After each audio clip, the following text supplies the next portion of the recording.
Unit 9 Acceleration. From interconnection to the Anthropocene. How did we get to where we are today? Well, one way that we got to where we are today is through expansion and interconnection.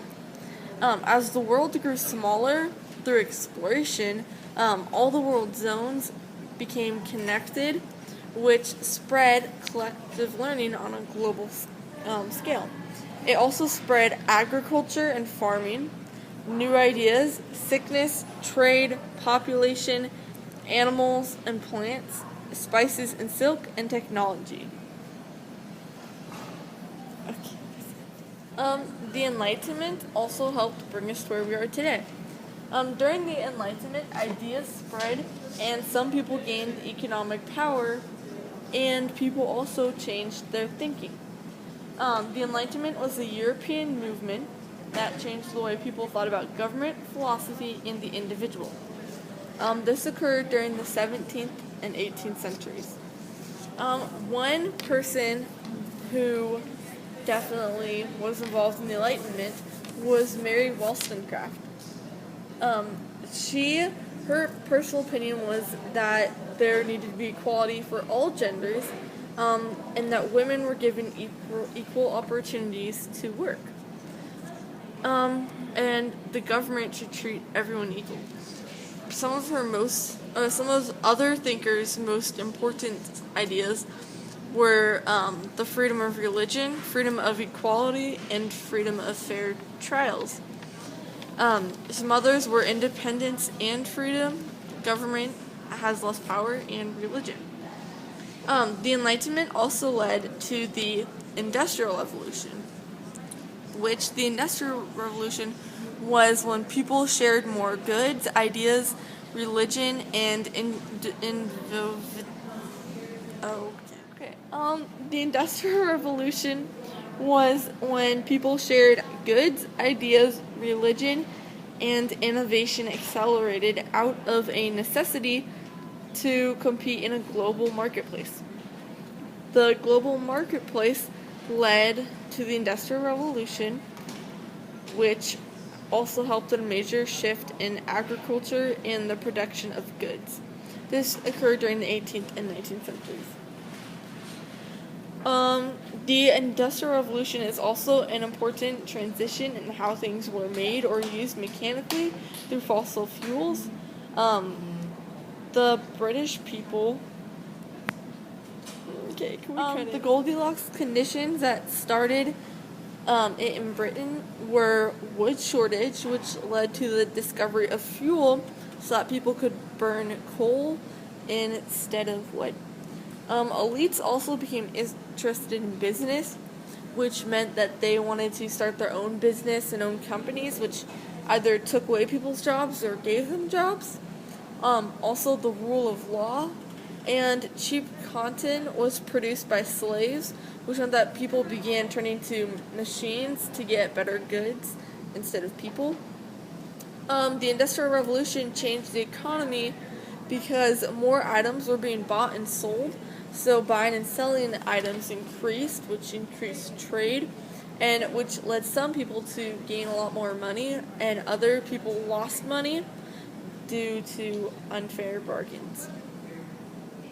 Some political ideas that were led by the Industrial Revolution was the Atlantic Revolution, which these were the American Revolution, the French Revolution, and Haitian Revolution, and all saw people overthrowing their governments in favor of democracy. Democracies and republics became widespread and overtaking monarchies in Europe and the Americas. And imperialism was where one larger country would overthrow little countries for their supplies. Nationalism was an extreme form of this, was marked by a feeling of superiority over other countries, and fascism was an authoritarianism and nationalistic right-wing system of government and social organization. It revolves around tradition, unity, nationalism, and often racism.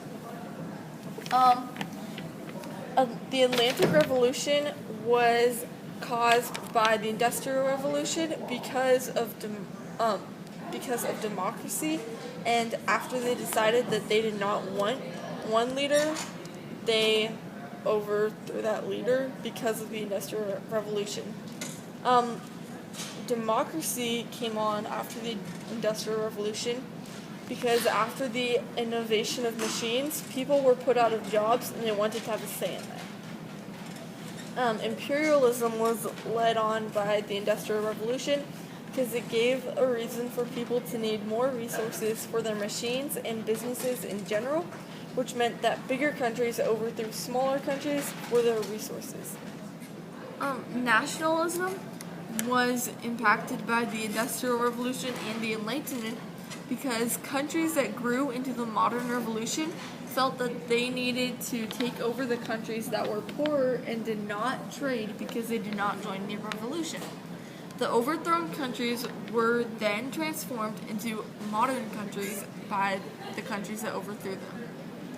Fascism was impacted by the Industrial Revolution and the Enlightenment because during the Industrial Revolution, many bosses of businesses would mainly hire white males due to tradition and racism.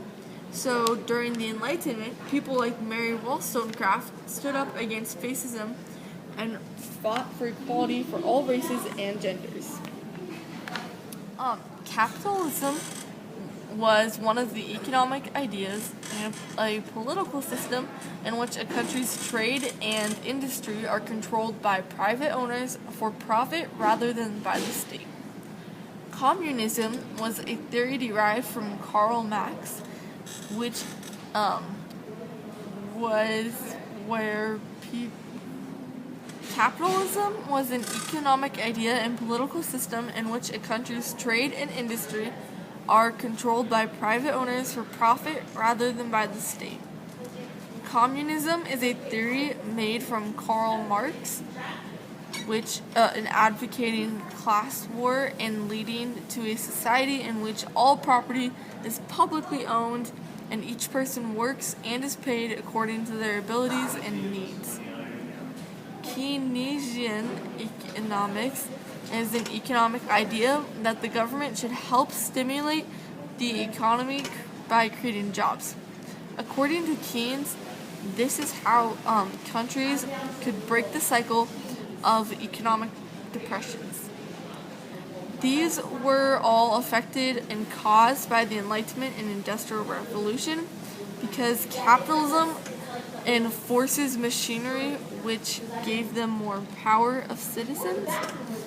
Communism is where people can keep the money that they make and the property that they own. And Keynesianism allows what was once negatively impacted by the Industrial Revolution to become positive by having workers help with the machines. Some technological innovations were advancements in communication. These were the telegraph and the telephone. Transportation was switched from being on horses and buggies to trains and cars and planes and etc. Medicine became more modern, and production was changed through machines and factories. The environment, or for entertainment, radios were invented, movie theaters and photography and theme parks became invented. More weapons were invented, such as tanks, guns, etc. These were caused by the Enlightenment and Industrial Revolution because communication became very important because people needed to trade their goods for more profit. So they made better ways of communication. And transportation, people also needed to get to places faster than by using a horse or a buggy. So they needed faster transportation to trade. They also needed more medicines because many diseases were spread through trade. And they needed a faster way to produce things. And entertainment, people needed downtime because they got pretty exhausted after all that work. And for weaponry, during some wars caused by the Industrial Revolution, tanks and submarines and machine guns became very important to survive. Some global conflicts and global change that were affected by all of the previous information was World War I, World War II, independence movements, the Cold War, the nuclear threats, mass extinction, end of Malthusian cycles, population explosion, environmental threats, and improved healthcare/medicine. The Anthropocene is the current geological age in which we are living in. It is made by the fact that humanity has been the dominant influence over Earth's climate and environment. Evidence of this is global warming, and it's evidence because if we weren't the dominant species, global warming wouldn't be active because our fossil fuels from our cars, planes, buses, trains, etc. have polluted the atmosphere, which has deeply changed the climate. Artificial selection is also evidence because the way that humans modify animals is the way that we want them to be, which is obviously artificial because nature is not doing that to them. And we also choose how many, the number of species that we want on the planet at a certain time, which is not right. Sweet. Dude, my voice.